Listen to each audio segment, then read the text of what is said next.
Good evening, ma'am. I am John Marty Istaka and I'm about to explain the 12 strikes of Arnis.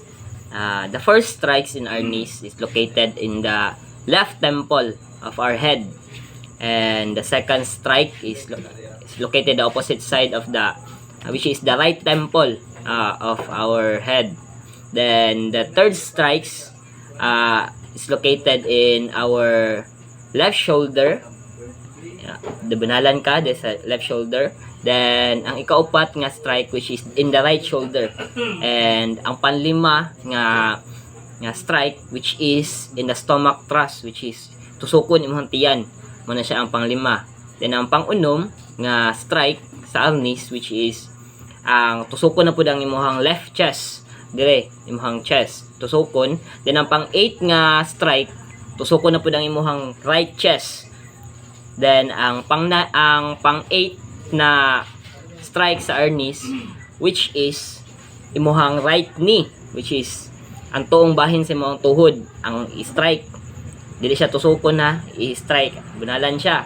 Then ang ika-9 which is ang imong left side sa imong knee, sa imong tuhod, which is sa pikas, strike gyapon siya, dili siya tusukon.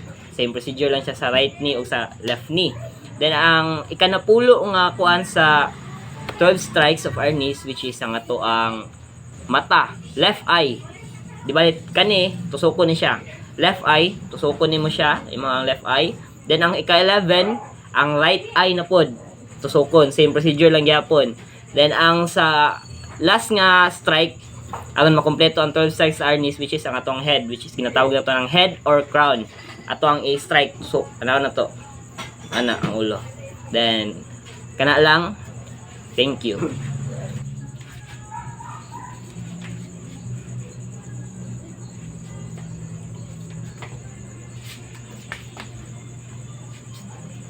Left temple, right temple, left shoulder, right shoulder, stomach thrust, left chest, right